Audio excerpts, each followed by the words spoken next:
위대한 그 이름 예수, 강하신 그 이름 예수,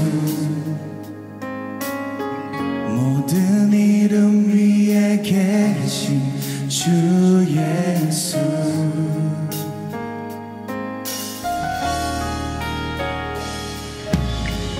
뛰어난 그 이름 예수,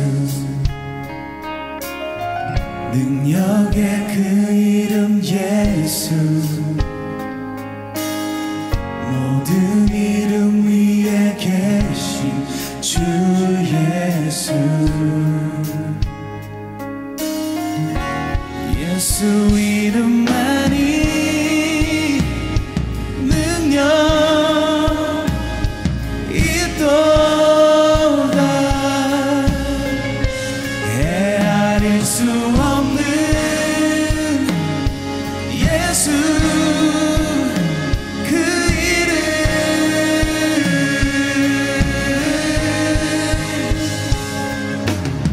치료의 그 이름 예수, 자유의 그 이름 예수, 모든 이름 위에 계신 주 예수. 승리의 그 이름 예수, 승리의 그 이름 예수,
것 대신 우리 주님께 다시 한번 큰 감사의 박수 올려드리며 나아갑시다.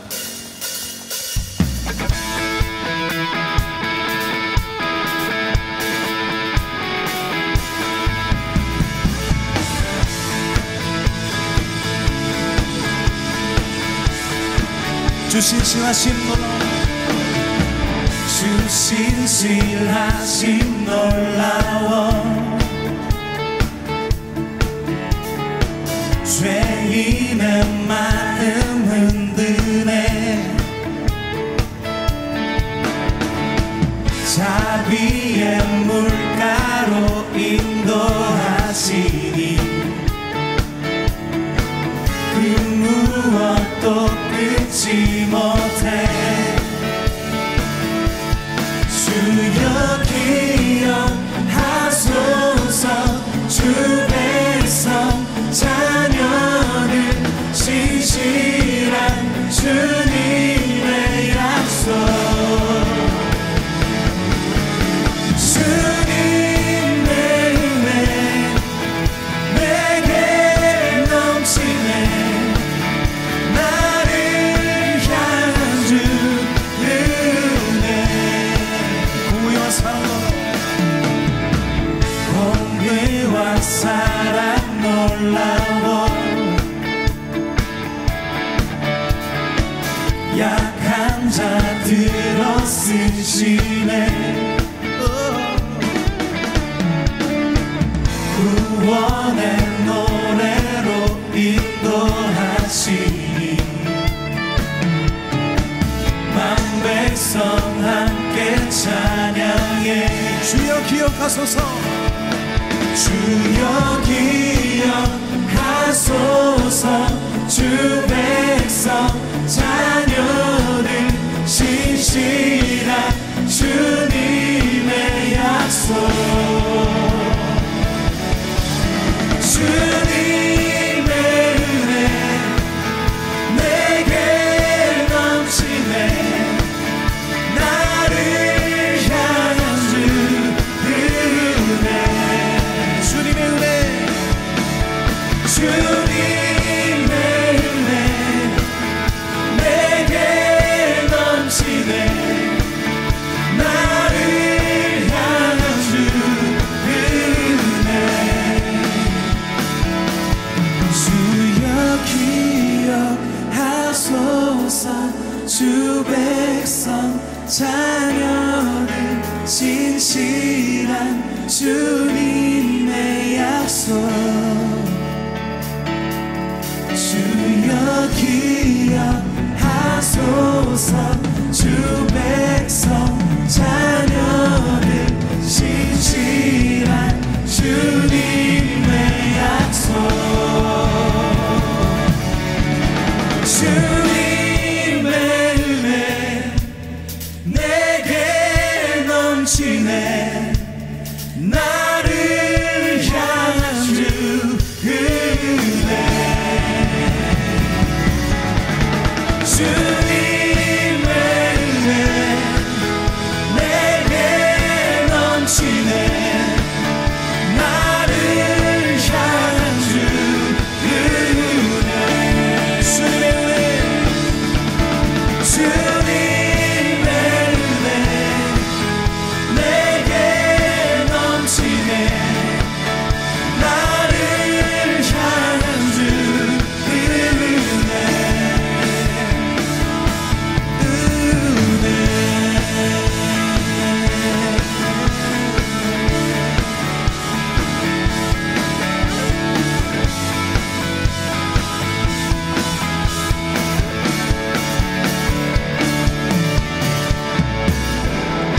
주님의 신실하신 그 사랑에 큰 감사가 다시 한번 올려드립시다.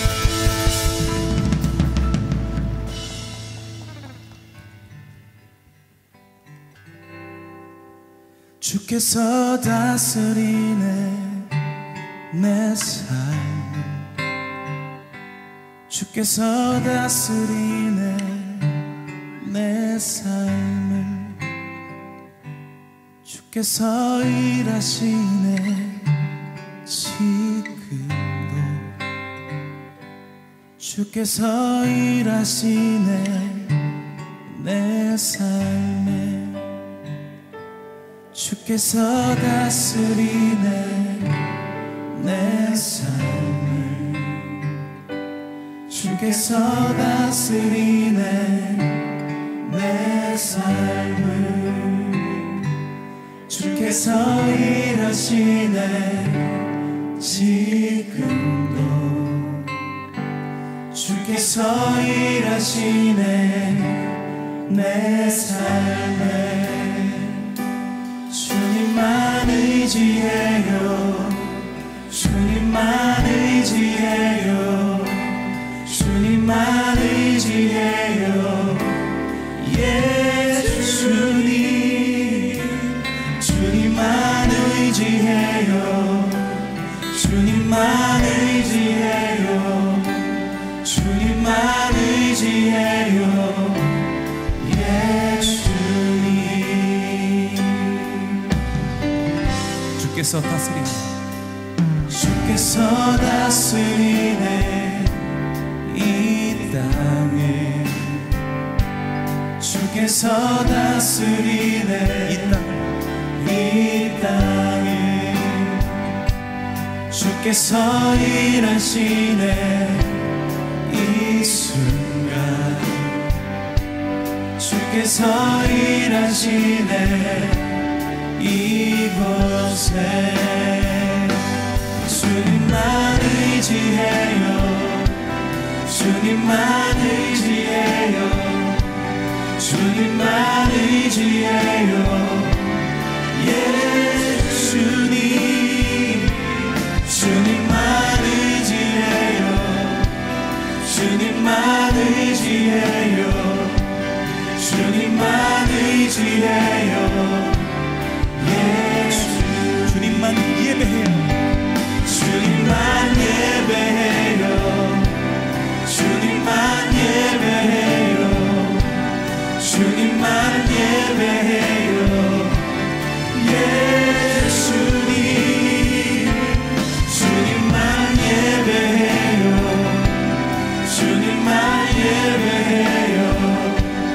주님만 예배해요. 예수님 만물의 창조자 열방의 통치자 주 다스리시네. 다 주께 속했네. 만물의 통치자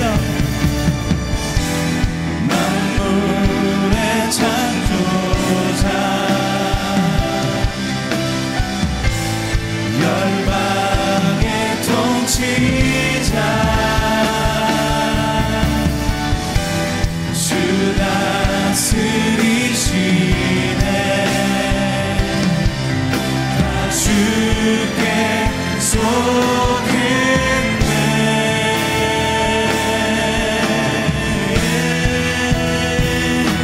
주님만 의지해요. 주님만 의지해요. 주님만 의지해요.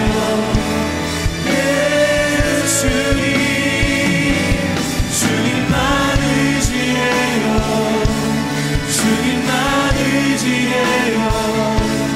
주님만 의지해요. 예수 주님만 예배해요. 주님만 예배해요. 주님만 예배해요. 주님만 예배해요. 예수님 주님만 예배해요. 주님만 예배해요. 주님만 예배해요. 주님만 사랑해요. 주님만 사랑해요. 주님만 사랑해요. 주님만 사랑해요. 예 주님 예 주님 주님만 사랑해요.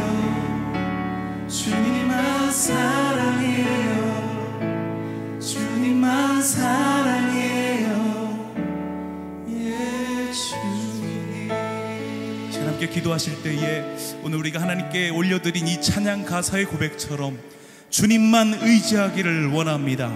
주님만 예배하겠습니다. 주님만 영원토록 사랑하기를 소망합니다. 이 기도 제목으로 주님께 전심으로 함께 기도하며 나가길 원합니다. 주여 만에 주 기도하겠습니다. 주여, 주님 아버지, 주님만을 의지하게 하여 주시옵소서.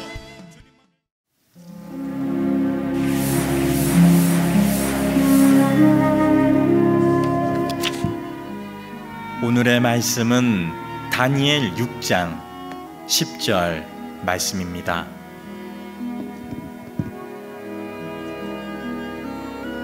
다니엘이 이 조서에 왕의 도장이 찍힌 것을 알고도 자기 집에 돌아가서는 윗방에 올라가 예루살렘으로 향한 창문을 열고 전에 하던 대로 하루 3번씩 무릎을 꿇고 기도하며 그의 하나님께 감사하였더라.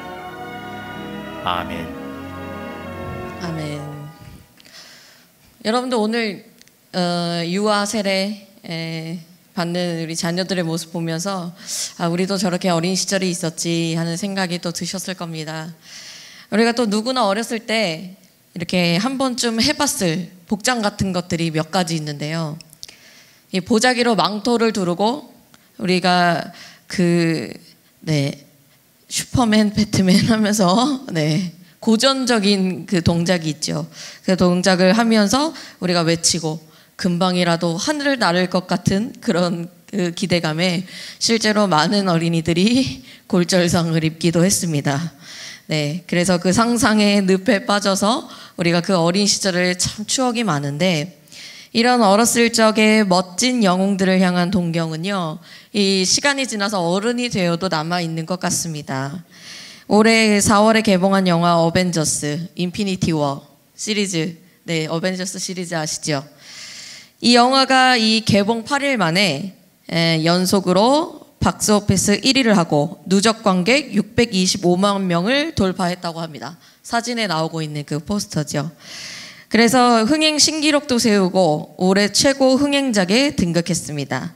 이 역대급 기록을 세우고 있는 이 일명 마블 시리즈라고 부르는 이 슈퍼 히어로물의 영화들은요, 이 여러 가지 영화의 인기 요인이 있을 텐데, 이 영화의 스토리가 또 재밌기도 하고 또 영상의 어떤 기술적인 면에서도 타의 추종을 불허하겠지만, 무엇보다 주인공이 현실적이고 친근한 캐릭터다 라는 데에 인기 요인을 전문가들도 꼽습니다. 우리가 현실에서 만나봄직한 그 평범한 사람들이 영웅이 되는 과정들을 통해서, 그리고 영웅이 되어서 보여주는 그들의 어떤 활약들을 통해서 내가 영웅이라면, 내가 저 위치에 간다면 나라면 어떻게 할 것이다 라는 그런 일종의 대리만족을 느끼고 영웅 실현의 로망을 우리가 그 영화를 통해서 또 꿈꾸기도 한다는 것입니다.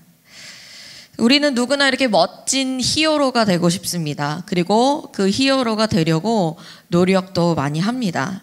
그 뛰어난 능력을 발휘하고 사람들에게 영향력을 끼치고 싶어 하죠. 그런데 사실 우리 모든 그리스도인들은요, 실제로 우리의 삶에서 누구나 영웅이 되어가고 있습니다. 삶의 자리에서 그 믿음을 지켜나가면서 우리가 선한 싸움으로 살아가고 있기 때문입니다. 우리가 지극히 평범하지만 고난과 위기를 만날 때 지혜와 능력으로 극복하게 됩니다. 사람의 상식을 뛰어넘는 놀라운 기적의 주인공이 되기도 합니다. 물론 이 모든 것은 살아계신 하나님의 계획과 섭리 안에서 일어나는 것입니다. 그럴 때 비로소 전능하시고 살아계신 하나님을 믿고 따르는 우리 모두는 믿음의 영웅들이 되어 갑니다. 특별히 성경에 수많은 믿음의 영웅들이 있는데요, 그 믿음의 영웅들이 우리에게 큰 도전을 주죠. 이 시간 우리 성경에서 손꼽는 그 믿음의 히어로, 우리 다니엘을 또 만나볼 건데요, 다니엘은 세상의 관점에서 봤을 때는 영웅일 수 없었겠지만 한결같이 하나님을 신뢰하면서 슈퍼 히어로가 되어가고 또 그렇게 살았습니다. 이 다니엘 이야기를 통해서 오늘 이 자리 저와 여러분에게 주시는 강력한 메시지가 있기를 소망합니다. 이 오늘의 말씀에서 살펴볼 주인공 다니엘이 참 격변의 시기를 살았는데 바벨론의 포로로 잡혀와서 70여 년 동안 살면서 왕이 여러 번 교체되고 국제 정세가 변하는 것도 이 다니엘이 봤습니다. 바벨론의 포로로 끌려왔을 때 느부갓네살 왕을 모시게 되었고 높은 주요 관직에도 올라서 바벨론을 다스리며 정치에 관여하게 되었습니다. 이후 벨사살 왕 때는 나라의 3인자가 되어서 그 명성을 유지하고 있었습니다. 그런데 이 벨사살 왕을 끝으로 이 강대국 바벨론은 멸망하게 됩니다.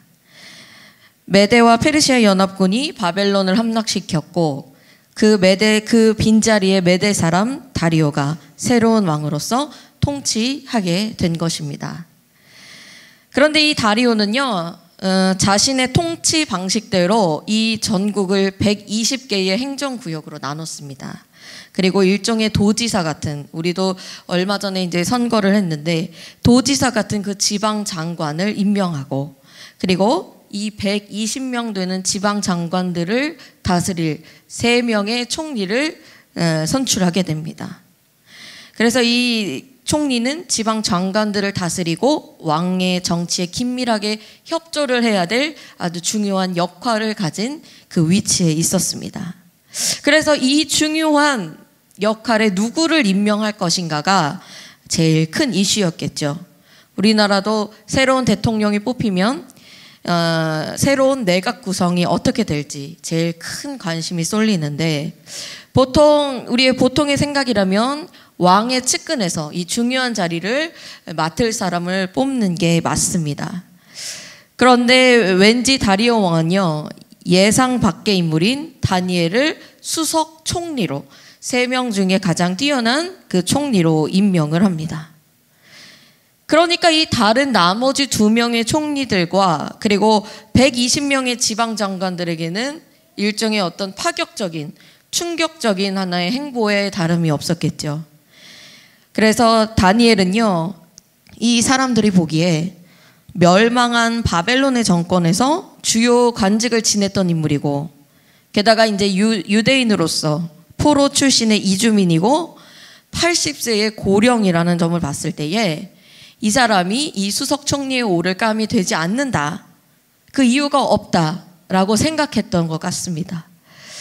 그런데 다니엘에게는요, 왕의 신임을 얻을 만한 특별한 것이 있었습니다.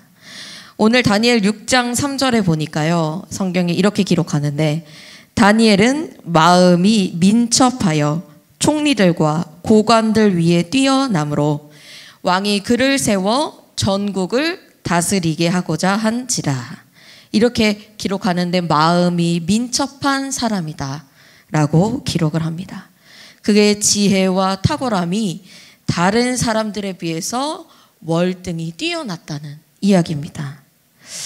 비록 다른 사람들이 보기에 그 외적인 모든 조건들이 충족이 되지 않았더라도 이것이 바로 다니엘만이 가지고 있는 큰 장점, 마음이 민첩한 사람, 이 큰 장점, 눈에 띄는 장점을 가지고 있었습니다.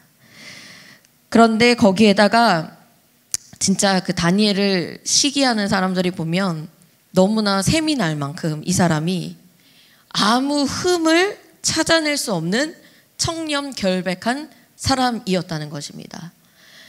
왕의 일을 보필하고 옆에서 국사를 해나가는 데 있어서 그 어떤 흠이라도, 그 어떤 실수와 허물도 잡아낼 수 없었다는 것입니다. 그래서 다른 고관들이 고발할 근거를 찾았지만요, 실수가 하나도 없어서 이렇게 얘기합니다.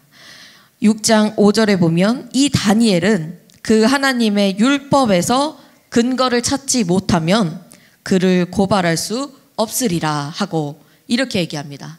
아니, 그러니까 이 사람은 진짜 내가 다 뒷조사를 해봤는데, 탈탈 털어봤는데 탈탈 털어서 나온 게 한결같은 신앙뿐이더라 라는 이야기를 하는 것입니다. 여기서 이 다니엘의 모습 속에서요, 우리가 중요한 한 가지를 또 발견할 수 있습니다. 우리가 외적인 조건을 따질 것이 아니라 우리의 내면의 상태가 우리의 내면의 그 능력이 더 중요하다는 것입니다.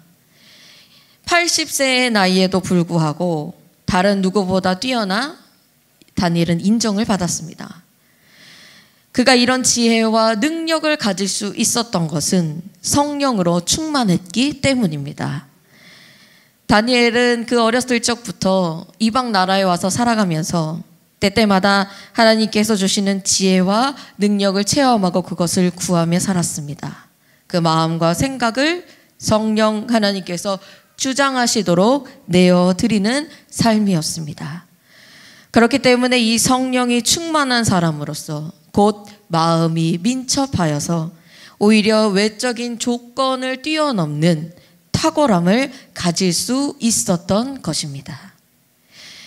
또한 성령 하나님께서 그의 마음의 주인이 되시니까 그가 충성하고 정직한 자로 살아갈 수 있었습니다.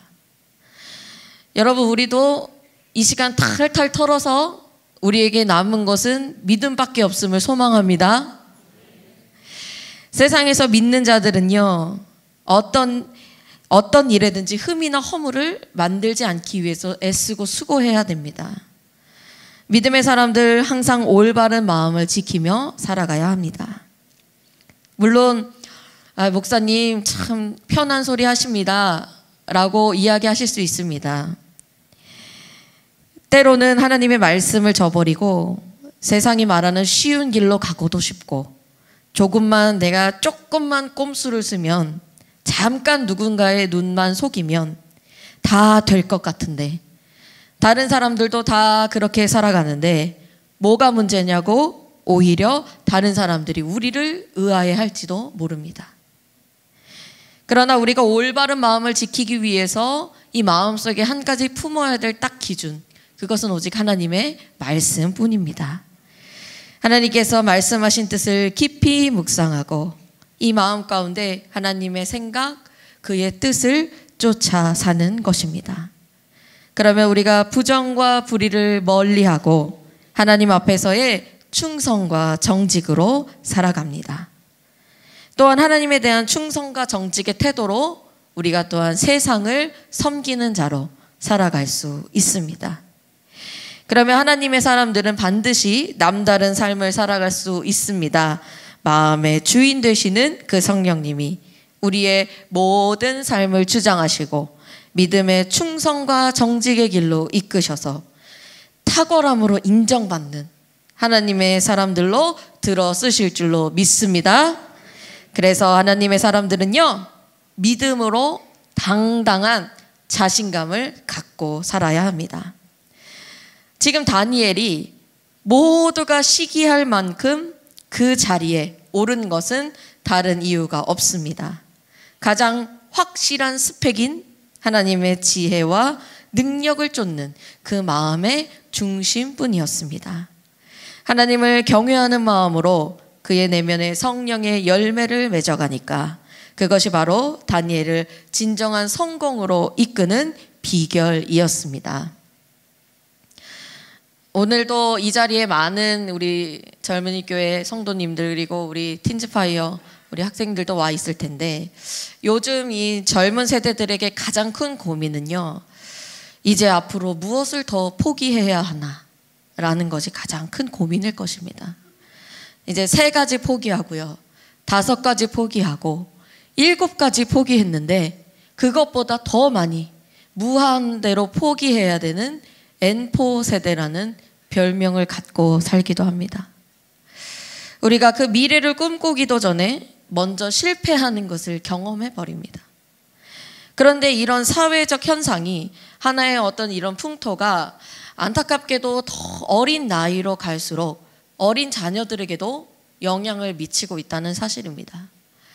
제가 이렇게 실제로 아이들과 이제 대면할 기회가 있고 그 아이들에게 이제 말씀을 전하고 이럴 때가 이런 기회가 많은데, 그 아이들에게 어떤 질문을 해도요, 정말 저도 돌아보니까 가장 많이 듣는 답변이 안 돼요, 없어요, 몰라요, 이런 대답을 참 많이 하더라고요. 그러니까 이 무기력함에 젖어 있는 이 세대 속에 살아가는 우리 어린 자녀들이라는 사실인 겁니다. 그래서 오늘 이 유아세를 받으신 이 축복의 자리에 계셨던 우리 모든 부모님들, 그리고 이 자리에 계신 모든 믿음의 가정들에게 한 가지 당부를 드리기는, 세상과 구별된 하나님의 자녀들로 성장하도록 가장 먼저는 진정한 신앙의 마음가짐을 가르쳐야 한다는 사실입니다. 그 자녀들의 마음 가운데 사랑과 희락, 화평, 오래 참음, 자비, 양선, 충성, 온유, 절제의 그 아름다운 성령의 열매들이 그 맺어짐으로써 하나님의 사람들로, 그리고 그들의 믿음으로 이 세상에 우뚝 서기를 축복하고 계속해서 우리가 많은 응원을 해야 합니다. 그러면요, 세상의 가치와 기준에 관계없이 우리의 이 젊은 세대들이, 우리의 이 어린 자녀의 세대들이 그 기준에 관계없이 하나님께서 부어주시는 지혜와 능력으로 하나님의 꿈을 이뤄갈 수 있습니다. 이것이 바로 믿음의 영웅들에게만 있는 특별한 은혜인 줄 믿습니다. 이번 한 주간도 우리 모두가 세상에 흠잡히지 않고 정직하게 승리하시기를 소망합니다. 성령 하나님, 제 마음의 주인이 되어주셔서 내 마음의 모든 생각을 주장하여 주시옵소서. 우리가 단 한마디의 이 기도로 세상에 나아갈 때에 우리에게 당당한 믿음의 자신감이 생길 줄로 믿습니다. 그러면 세상에서는 미련하다고 할지 몰라도 하나님께서 인정하시고 그 세상을 놀라게 하는 지혜와 탁월함으로 우리 여러분 모든 인생들을 들어 쓰시기를 간절히 축원합니다. 그래서 이렇게 다니엘을 시기하는 많은 사람이 있었어요. 나머지 2명의 총리와 120명의 지방장관들. 이들이 다니엘에게서 찾아낸 한 가지 근거, 그 한결같은 신앙을 약점을 잡아서 계략을 짜고 단체로 왕에게 찾아가서 좋은 제안이라고 하면서 이렇게 왕에게 얘기를 합니다. 왕이시여, 바벨론의 모든 관리가 우리가 모여서 의논을 했습니다. 새 왕의 권위를 세우기 위한 법이 있어야 합니다. 앞으로 30일 동안 왕 외에 다른 신이나 사람의 기도하는 자는 모조리 사자굴에 집어넣도록 해주십시오. 이 법이 꼭 필요합니다. 그리고 조서에 왕의 도장을 찍어서 그 명령을 고치지 못하게 하십시오. 이렇게 읍소를 하는 겁니다. 그러니까 이 왕의 입장에서는 어떻겠습니까? 이 말이 반갑죠. 안 그래도 새로 와서 내 자리가 좀 불안한데 이 기회에 밑에 있는 사람들을 확실히 잡아야 되겠다. 기강을 잡아야 되겠다. 라는 그 생각으로 새로운 제안에 도장을 찍었습니다. 그런데 이 도장의 효력이 얼마나 큰지요. 설사 왕 자신이 잘못된 명령을 내렸다. 아, 이건 좀 잘못된 명령이다. 모르겠다. 라고 하고 싶어도 절대로 그 명령을 번복하거나 수정할 수 없는 그것이라는 것을 인정하는 게 바로 이 도장을 찍는 일이었다는 것입니다. 그러니까 이 악한 생각을 하는 사람들에게는 얼마나 잘된 일입니까? 절대로 못 고치고 그것을 왕도 번복할 수 없는 그 이야기들이 통과가 됐으니 이제 그 사람들의 마음속에는 한켠에선 통쾌함이 일었겠죠. 다니엘도 이 선포된 새로운 법령을 들었습니다. 그리고 그것이 곧 나를 향한 화살이다. 자신을 음해하려는 다른 세력들의 모함임을 잘 알았을 것입니다. 이제 금령에 의해서 30일 동안은 자신의 신앙생활, 절대로 하나님께 기도할 수 없었습니다. 다니엘은 한결같은 믿음으로요, 이 이방 나라에서 높임을 받았지만, 높이 쓰임을 받았지만 또 한편으로는 믿음 때문에 목숨이 위태로운 그 위기에 처하게 되었습니다. 그렇다면 법을 지키면서 신앙도 지키기 위해서 들키지 않게 좀 조심스럽게 기도를 하거나 아니면 나를 총애하는 왕에게 찾아가서 이건 정말 너무 억울합니다 라고 말할 법도 한데, 그런데 다니엘의 선택은 무엇이었습니까? 성경에 확실히 기록된 대로 다니엘은 주저없이 믿음을 계속해서 선택했다는 사실입니다. 오늘 우리가 영상으로 확인한 그 말씀, 다니엘 6장 10절에 다니엘이 자기 집에 들어가서는 윗방에 올라가 예루살렘으로 향한 창문을 열고 전에 하던 대로 하루 3번씩 무릎을 꿇고 기도하며 그의 하나님께 감사하였더라. 아멘. 다니엘의 선택, 하나님을 향한 기도였습니다. 당장 위기와 고난의 상황에 관계없이 그가 기도를 포기하지 않았습니다. 그리고 이 계략을 꾸민 자들이 여전히 다니엘이 기도하고 있다는 사실을 알게 되고, 아, 드디어 다니엘이 미끼를 물었구나 하면서 왕에게 변경될 수 없는 법령을 재차 확인한 후에 다니엘을 고발합니다. 이 이야기를 잘 듣다 보니까 왕이, 뒤늦게서 내가 이 악한 자들의 계략에 넘어갔구나, 내가 스스로 내 발목을 묶었구나 라는 것을 깨닫고 괴로워했습니다. 자신이 아끼고 아끼는 그 다니엘을 직접 자신의 손으로 죽일 상황이 되고 만 것입니다. 그래서 왕은 저녁이 다 되도록 애쓰면서 여러 가지 방도로 다니엘을 구할 방법을 찾았습니다. 그러자 이제 이를 꾸민 자들이 해가 지도록 아무 일이 일어나지 않으니까 다시 와서 항의를 합니다. 결국 다리오 왕은 자신의 손으로 다니엘을 스스로 사자굴에 집어넣습니다. 큰 바위를 굴려다가 입구를 막고 그 입구에 막힌 돌에도 도장을 찍어서 누구도 열 수 없게 만들었습니다. 그리고 왕은 다니엘에게 한마디를 남깁니다. 너의 하나님께서 너를 구원해 주시기를 바란다. 궁으로 돌아온 왕은요, 먹지도 마시지도 않고 뜬 눈으로 밤을 새우게 됩니다. 다니엘과 다리오 왕은요, 이렇게 악한 세력들에 의해서, 그 계략에 의해서 어떻게 보면 일종의 각각의 다른 이유지만 위기와 고난을 당하게 됐습니다. 다니엘은 믿음을 지키다가 원치 않은 억울한 모함을 당했고, 이 왕은 분별력 없는 어리석음으로 불의한 계략에 휘말렸습니다. 그런데 이 둘이 위기와 고난에 맞서는 방식은 확실히 달랐다는 사실입니다. 살아계신 하나님을 의지하는 다니엘은요, 사람의 방법을 구하지 않고 두려움과 시험을 담대한 믿음으로 기도하며 이겨냈습니다. 반면 다리오 왕은 그 다니엘을 구하지 못한 인간적인 한계로 자책하면서 그 밤을 지새우며 불안과 걱정과 괴로움으로 대처할 수밖에 없었습니다. 물론 살아계신 너의 하나님 다니엘, 하나님이 너를 구해주시기를 바란다 이렇게 얘기했지만, 다니엘의 경건한 신앙생활 모습을 보면서 이미 머리로는 알고 있지만 진정으로 그 하나님을 깨닫지 못했기 때문에 다리오는 그 마음에 불안함으로 지새울 수밖에 없었습니다.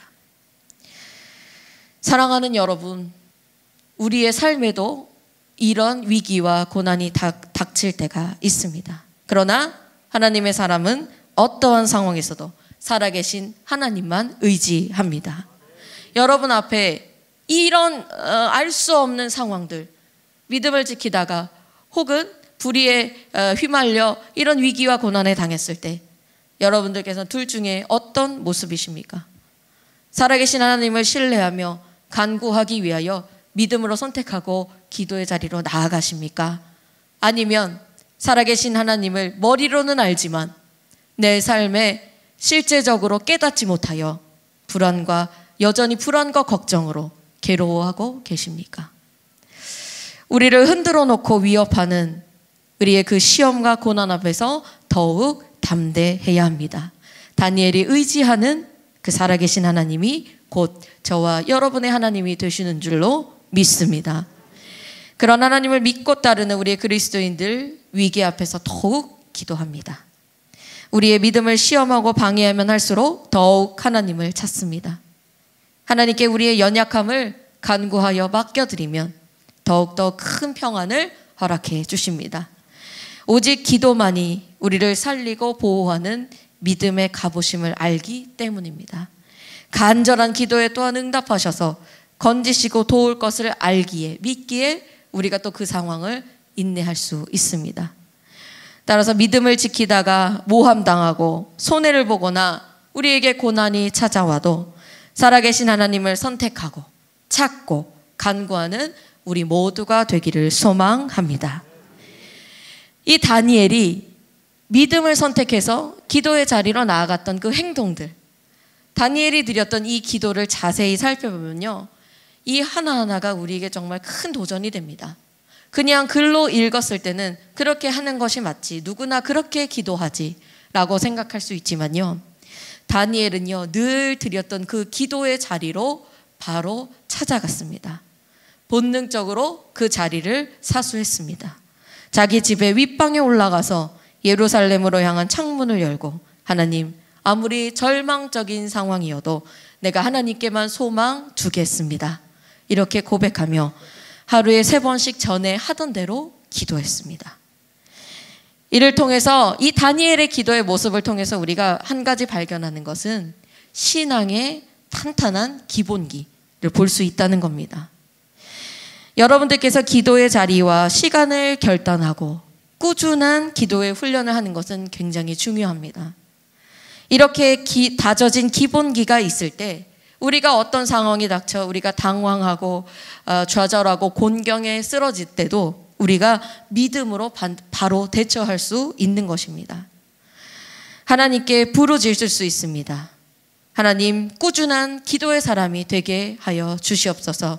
내 안에 단단한 믿음의 신앙의 기본기가 있게 하여 주시옵소서. 우리가 그 결단을 하시기를 소망합니다. 그리고 다니엘의 기도는요, 자세도 우리가 눈여겨볼 만합니다. 무릎을 꿇는 기도였습니다. 저도 무릎을 꿇고 합니다. 그것은 기본 아닌가요? 2손 모으고 눈 감고 합니다. 네, 맞습니다.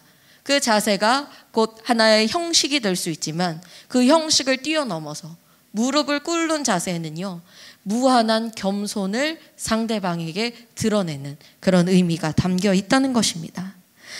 우리가 하나님 앞에 모든 것을 내려놓고 겸손으로 하는 것이 기도입니다. 그렇기 때문에 우리가 무릎을 꿇는다는 것, 이 기도의 자세를 간과하지 마시고 최선으로 기도하는 우리가 되길 원합니다. 마지막으로 기도의 내용은요, 감사였습니다. 여러분, 감사는 언제 가장 쉽게 나옵니까? 아무 일도 없을 때, 아무 불안함이 없을 때, 그냥 그때는 허허실실 감사합니다. 이것만 봐도 감사하고, 그냥 우리 아이 이거 해도 그냥 감사하고, 저거 해도 감사하고, 그 모습을 보면 그냥 감사할 따름인데, 내 마음에 이 중심 가운데 약간 불안하고 요동치는 믿음의 연약함이 있으면 무엇을 봐도 감사할 것을 찾지 못합니다. 그런데요, 이 믿음을 지키다가 기도를 포기하지 않다가 당하는 고난인데, 다니엘은 무엇을 감사했을까요?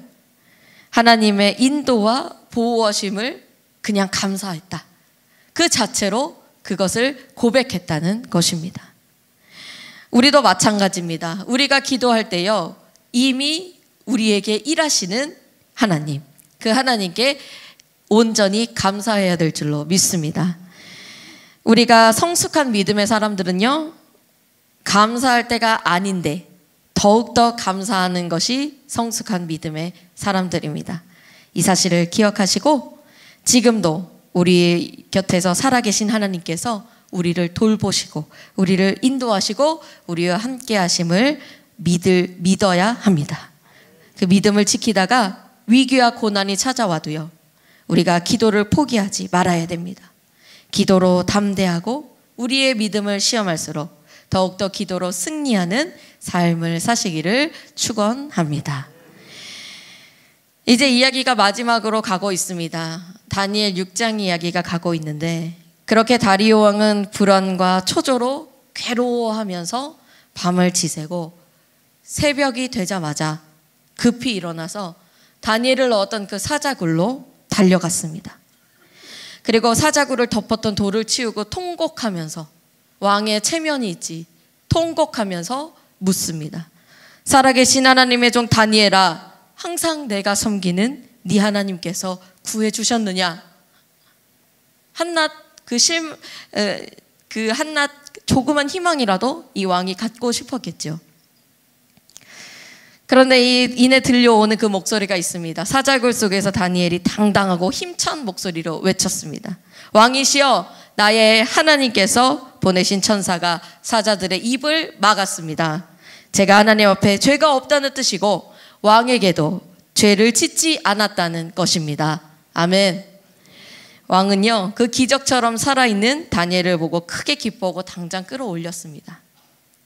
그리고 확실하게 두 눈으로 하나님의 살아계심, 하나님의 기적을 확인했습니다. 다니엘이 사자의 발톱 끝에 다친 상처가 그 조그만 상처 하나라도 없었습니다. 그러면 혹시 사자가 그날만 배탈이 나서 입맛이 안 동해가지고 다니엘을 그렇게 하진 않았을까? 라는 그 인간적인 의심을 할 수도 있는데요. 웬걸요? 왕이 다니엘을 고발한 자들과 처자들을 처벌하기 위해서 그들을 잡아다가 사자굴에 넣자마자 그들이 굴 바닥에 닿기도 전에 사자들이 달려들어서 뼈까지 부서뜨렸다. 그러니까 사자들은 지극히 정상입니다. 성경에 기록된 표현 그대로 제가 읽어드렸는데 이것이 바로 하나님의 사람 다니엘에게 일어난 기적과 그를 모함하여 고발한 악인들에게 내려진 심판, 그것이 바로 사실이라는 것을 우리가 또한 성경의 말씀을 통해서 알 수 있는 것입니다. 다니엘은 하나님의 보호하심으로 살아나오는 기적을 경험했습니다. 이것이 바로 그의 믿음 가운데서 비롯된 것입니다. 다니엘 6장 23절에 보니까 그의 몸이 조금도 상하지 아니하였으니 이는 그가 자기의 하나님을 믿음이었더라. 아멘. 믿음으로 기도하는 자에게 일어나는 기적이 한낱 우연이나 세상이 말하는 운이 아닙니다. 하나님의 사람들은 하나님의 인도와 보호하심을 받으며 살아갑니다. 전능하신 하나님께서 불가능한 사람의 한계를 뛰어넘으시는 줄로 믿습니다. 믿음으로 기적을 경험하고 세상에 놀라게 하는 그런 여러분들의 인생이 되시기를 축원합니다. 그런데 이런 믿음의 산 증인으로 살아갈 때 우리가 한 가지 더 기대할 수 있는 것은 영향력 있는 삶의 축복을 받는다는 것입니다. 우리를 통하여 다른 사람들에게 세상 가운데 선한 영향력을 보여줄 수 있는 것입니다. 다리오 왕이 다니엘을 두 눈으로 똑똑히 목격하고 나서 그 기적을 보고 나서 전국에 조서를 내려서 자신이 경험한 하나님에 대해서 선포합니다. 반포했습니다. 그 내용이 이렇습니다. 나의 통치를 받는 모든 백성은 반드시 다니엘의 하나님을 경외해야 한다. 살아계신 하나님의 나라는 멸망하지 않으며 그분의 다스림은 영원하다. 그분은 사람을 구원하시고 하늘과 땅에서 기적과 표적을 일으키신다. 그분은 사자의 입에서 다니엘을 구해 주셨다. 아멘. 이 왕이 반포한 이 조서의 파급력이 얼마나 크겠습니까? 전국 각지로 배달될 그 이야기들인데 또한 이것을 보고 다니엘이라는 사람이 진짜 그런 일이 있었구나 라고 하면서 또 다른 사람들도 그것을 보고 놀라워하고 그것으로 인해서 도전을 받을 수 있었다는 것입니다. 우리도 마찬가지입니다. 세상의 그 무엇도 아무리 강력한 법이라도 하나님보다 앞설 수 없습니다. 세상의 왕이라도 기적을 경험하면 참된 하나님을 믿고 인정하게 됩니다. 그리스도인들의 한결같은 믿음의 삶이 그래서 중요한 것입니다. 나를 살리는 믿음이기도 하지만 나를 살리는 기적이기도 하지만 나를 통하여 다른 사람도 살리고 다른 사람도 이끌어내는 그 놀라운 일들이 우리를 통해서 이루어진다는 사실입니다. 내 신앙의 고백을 실제의 삶으로 보여주는 것이 전도이고 선교입니다. 내가 있는 삶의 자리에서 내가 말로만 크리스천이 아니라 삶으로 믿음의 열매를 맺어가면 내게 보여주신 기도의 응답과 그 기적이 곧 세상을 변화시키고 일으키는 복된 메시지가 됩니다. 살아계신 하나님을 삶으로 드러내는 축복의 통로가 되기를 기도합니다. 만약 다니엘이 믿음이 부족해서요, 조금 연약해져서 긴가민가하고 두려워했다면 다니엘에게 기적이 일어났더라도 그 영향력은 조금 덜 했을지도 모를 일입니다. 우리가 담대히 오직 살아계신 하나님 한 분만을 인정하는 믿음, 그리고 여러분을 통하여 하나님이 어떠한 분이신가를 드러내기를 항상 간구하시기를 바랍니다. 아, 저 사람을 보니까 내가 다른 사람은 모르겠는데 저 사람 보니까 진짜 하나님이 살아계시긴 한 것 같아. 어떤 분은 이런 간증, 우연찮게 이번 주에 이런 간증을 듣게 됐는데, 내가 너의 삶을 보니까 살아계신 하나님이 느껴져서 나도 내 사업장에 한번 목사님이라도 모시고 기도라도 받아볼까 보다 라는 그 간증을 내가 이번 주에 또 우연찮게 듣게 됐는데, 정말 저 사람을 보면 하나님이 살아계시는 것을 알 수 있어, 볼 수 있어, 깨달을 수 있어 라고 하는 이 고백들이 믿음으로 위기와 고난을 이겨낸 그 모든 사람들에게, 그 하나님의 사람들에게 가장 큰 축복인 줄로 믿습니다. 그래서 내가 아니라 하나님만 영광 받으시는 믿음의 삶을 사시기를 또한 기도합니다. 그래서 이 사자굴의 기적으로 살아계신 하나님을 드러낸 다니엘이 형통했다고 합니다. 형통한 것은 무엇일까요? 우리가 부해지거나 더욱더 권력이 강해지거나 출세하는 자리, 내가 높아지는 것이 아니라 나와 동행하시는 하나님을 의지하고 그분을 높이면 그것이 진정한 형통입니다. 전능하신 하나님과 동행하는 삶이 진정한 형통인 줄로 믿습니다. 오늘 이 앞에, 그리고 유아실에서 또 예배 드리시는 우리 오늘 세례 받으신 모든 분들 진심으로 축복하고 또한 응원합니다.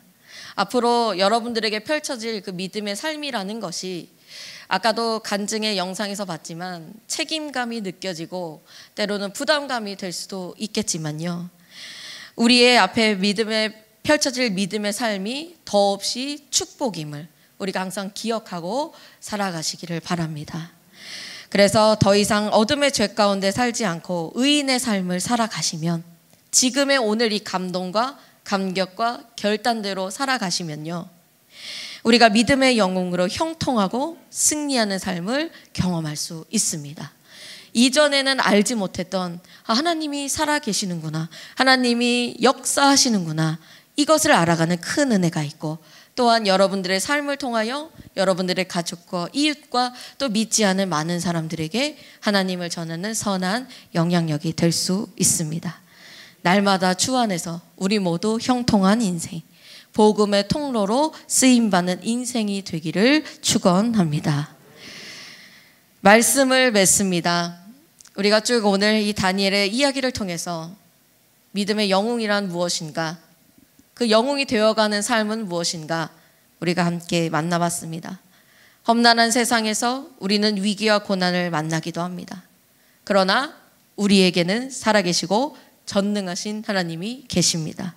오직 주님만 의지하며 나아갈 때에 그렇게 믿음의 영웅들이 되어 갑니다. 하나님께서 우리를 믿음의 영웅들로 우뚝 서도록 만들어가고 계십니다. 우리 마음이 성령 하나님으로 충만하면요, 탁월한 지혜와 능력을 주십니다. 어떤 순간에도 믿음을 포기하지 않고 더욱더 기도하며 담대히 승리합니다. 우리에게 응답하신 기적으로 인해 선한 영향력이 있는 축복의 통로가 됩니다. 우리 이 세 가지를 기억하면서 이번 한 주간 세상이 감당하지 못하는 믿음의 히어로로 사시기를 이 시간 간절히 기도드립니다. 아멘.